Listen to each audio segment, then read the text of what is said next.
We're just a few days away from Namajunas versus Tracy Cortez, UFC Fight Night Denver. It's time for me to break down every single fight on this card. We're back after a 2-week break, and we've got an amazing card to sink our teeth in. Oh my, I cannot believe it. We're starting the card with Josh Fremd versus Andre Petroski. Let me not waffle too much. Josh Fremd, I can't remember his last fight, but he got manhandled by Chaos Williams.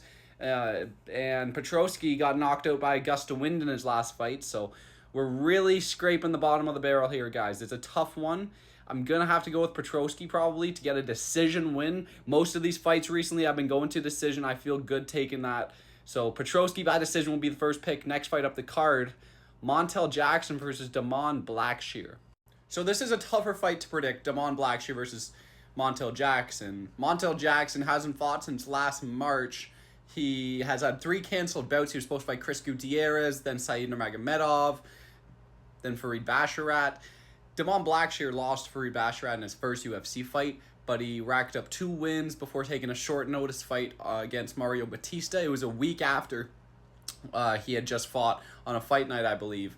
Mario Batista, he took him to a really tough decision where he has a case to win a split decision. He does have a case for the first 2 rounds, Blacksher. He outstruck Mario Batista in the first 2 rounds of that fight, but Mario Batista used his grappling, mixed it up, brought him to a decision. So this is a tougher fight to predict, but I'm going to have to go with Montel Jackson.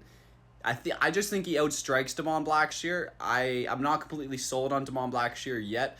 Montel Jackson's the more tested of the two, and going to have to go with Montel Jackson by decision will be the pick. Next fight up the card, we got Luana Santos versus Maria Agapova. Luana Santos, 7-1, coming off a decision win over Stephanie Egger, and she finished Juliana Miller by a KO before that, TKO maybe, but Agapova's on 2 back-to-back losses here, hasn't fought since 2022. She's going to lose this fight. Luana Santos has the momentum, and I've been following on her Instagram. It looks like she's been training her grappling in preparation for this fight. I think she's going to get a submission win over Maria Agapova, who's been submitted in the past. Going with the Luana Santos round 2 submission win will be the pick. Next fight up the card, Vivian Araujo versus Jasmine Jasdavicius. I'm pretty sure this fight actually got changed since then. Let me just make sure I got the right names here. It's actually Fatima Klein versus Jasmine Jasdavicius. So this Fatima Klein girl, she's fought in CFFC, Invicta. This is her UFC debut. She's only 6-0, and she's only 23 years old. Jasmine Jasdavicius has that UFC experience, shown she can perform in the big stage. Fatima's having a long night here. She took a short notice fight to get her foot in the door. She's going to have another chance in the UFC, but she's not winning this one against, I'm calling her a vet. Jasmine Jasdavicius is going to do what she needs to do to win this fight. I'm going to call a decision win, I think. I think Fatima might be, she's only 23, so maybe she does get finished later on in the fight, but I'm going to go with the nice and easy Jasdavicius decision win will be the pick there. Next fight up the card, we got Joshua Van versus Charles Johnson. Don't let anyone mistake you here. Joshua Van is the lock of all time in this fight.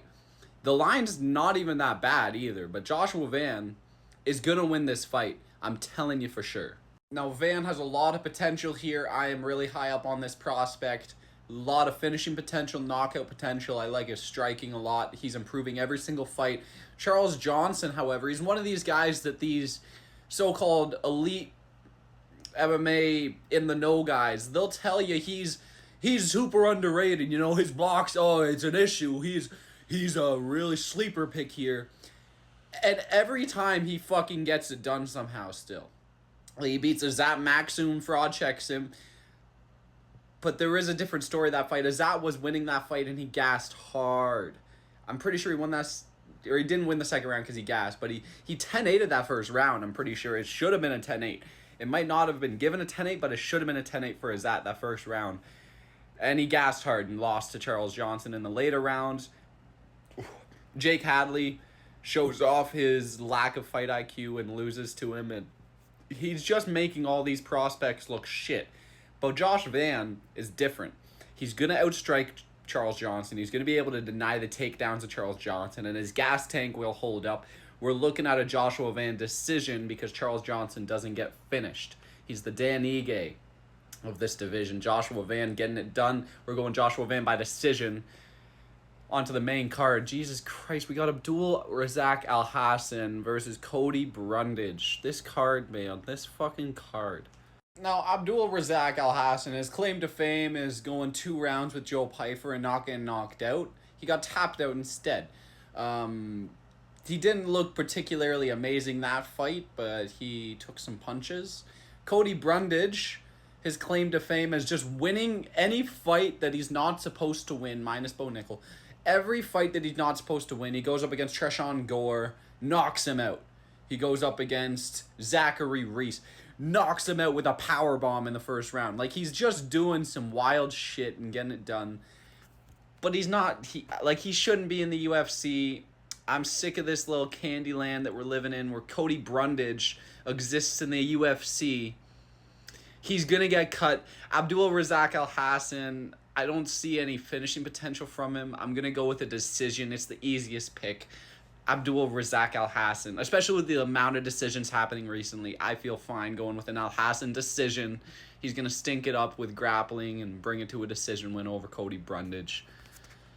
Next fight up the card, we got Julian Arosa versus Christian Rodriguez. Now, Arosa had a nice win last fight against Ricardo Ramos, where he kind of looked the best he's ever looked in his career. But is it because he's the best he's ever been in his career? Or is it because Ricardo Ramos is a piece of trash, a walking trash bag, and he just gave up that fight? I don't know.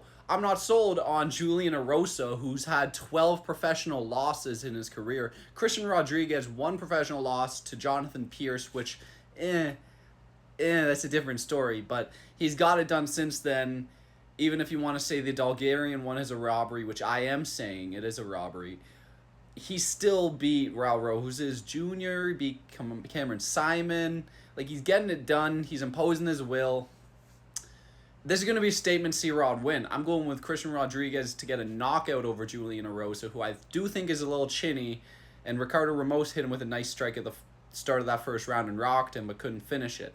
C-Rod's going to knock him out. I'm going to go with a highlight reel C-Rod round 1 knockout. Call me crazy. It's going to happen. We're going to speed through these next couple here. So, Bonfim and Lusa. And Lusa has no chance. Gabriel Bonfim's going to grapple his way to a decision win.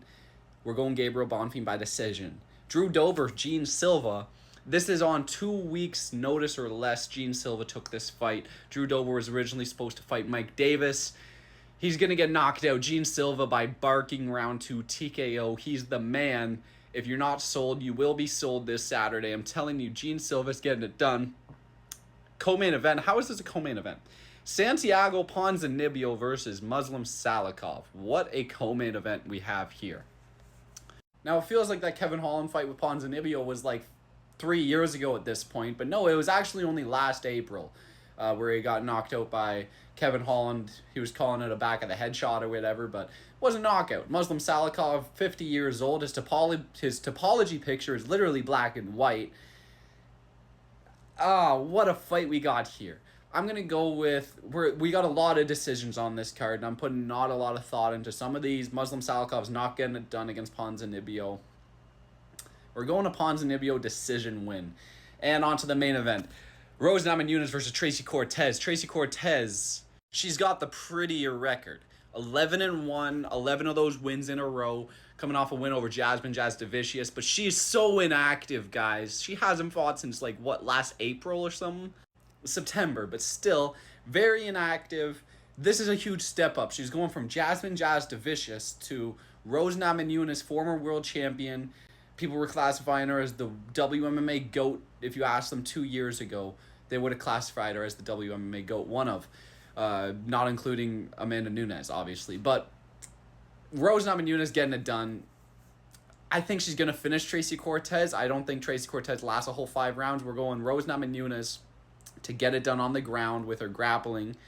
because Tracy Cortez's only loss is by submission. That was her first loss ever, so it is like with a grain of salt. But Rose Namajunas has more submission wins in her arsenal than she has KO wins.